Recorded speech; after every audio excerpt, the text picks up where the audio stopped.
자, 여러분 안녕하세요. 경제학장 박사입니다. 정부가 수십조 원짜리 신공항을 짓는다? 이런 어마어마한 사업 대체 뭘 보고 결정하는 걸까요? 바로 그 비밀을 푸는 열쇠가 오늘 우리가 배울 비용 편익 분석에 있습니다. 자, 지금부터 정부의 똑똑한 돈 쓰기 그 속으로 한번 들어가 보시죠. 교주님, 질문 있습니다. 요즘 뉴스만 틀면 가덕도니 새만금이니 신공항 짓는다고 수십조 원 얘기를 하잖아요. 아니, 이렇게 진짜 천문학적인 돈이 들어가는 사업은 도대체 무슨 기준으로 결정하는 거예요? 솔직히 우리 세금이 제대로 쓰이는 건지 너무 궁금합니다. 이야, 아주 그냥 핵심을 찌르는 질문이네요. 바로 그거죠.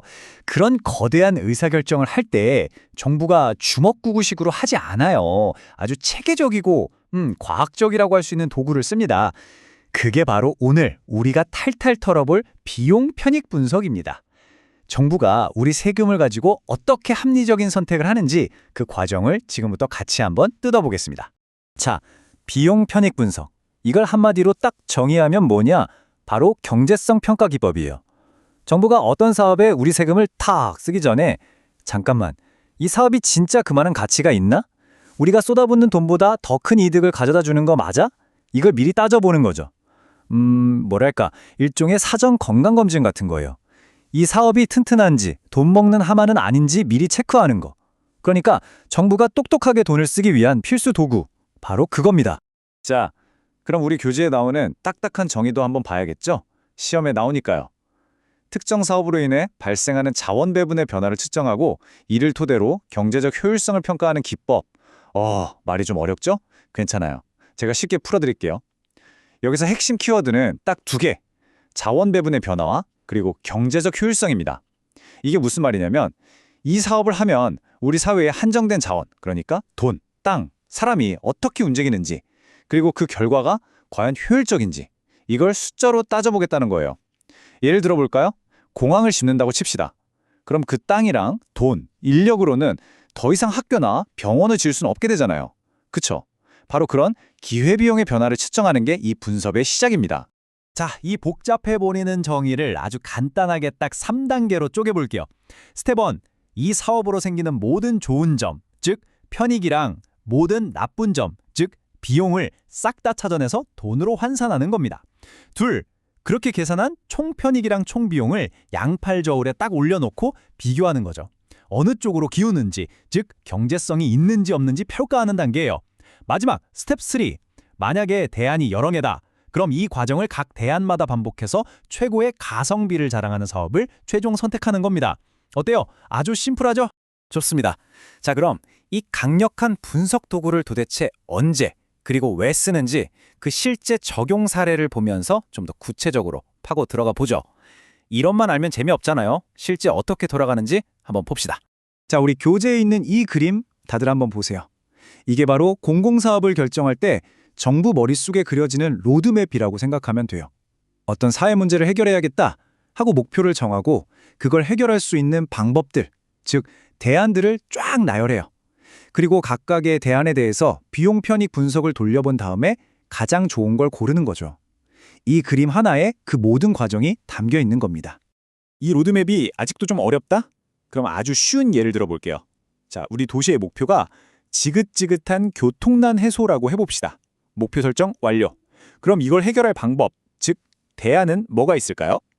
경전철을 새로 짓자. 아니면 기존 도로를 8차선으로 확 넓히자. 자, 그럼 3단계.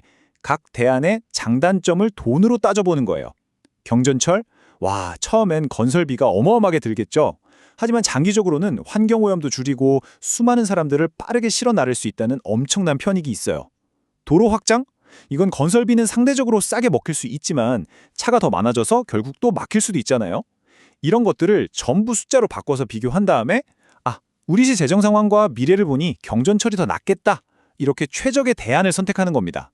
이게 바로 비용 편익 분석이 실제로 작동하는 방식이에요.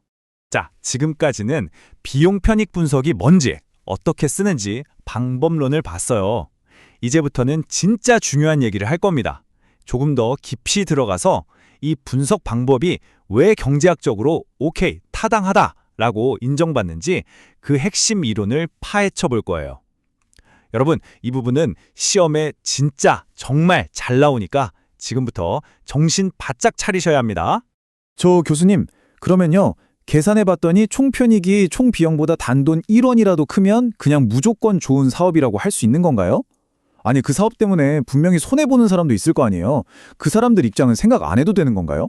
와, 진짜 날카로운 질문이에요.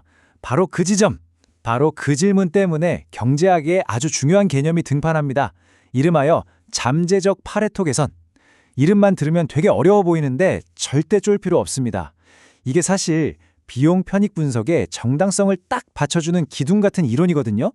이것만 이해하면 왜 총편익이 총비용보다 큰 사업이 사회 전체적으로 좋은 사업이라고 말할 수 있는지 그 이유를 알게 됩니다.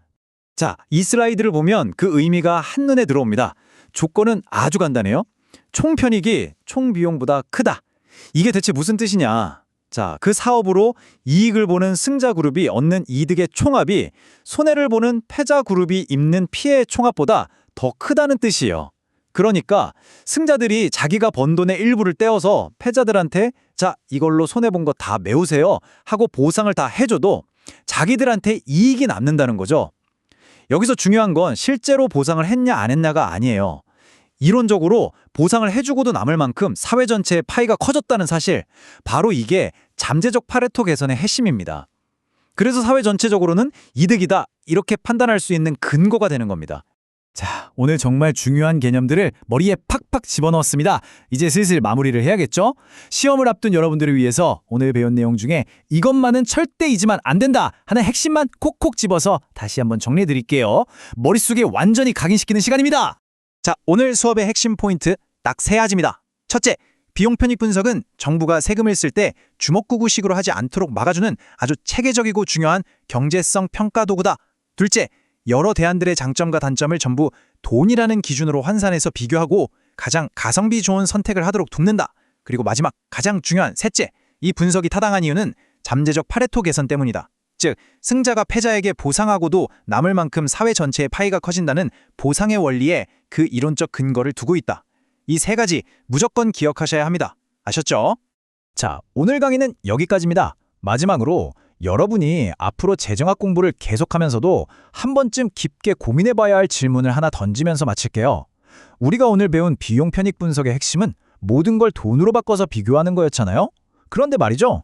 댐을 지으면서 파괴되는 아름다운 자연환경의 가치, 혹은 도로를 만들면서 늘어날 교통사고 위험, 즉 사람 목숨의 가치, 이런 것들처럼 돈으로 환산하기 정말 어려운 비용들은 과연 어떻게 공정하게 측정할 수 있을까요? 바로 이 지점이 비용 편익 분석이 가진 아주 현실적인 한계이자 우리가 앞으로 더 깊이 파고들어야 할 숙제입니다. 이 고민을 안고 다음 시간에 더 깊은 이야기로 만나도록 하죠. 다들 수고 많으셨습니다.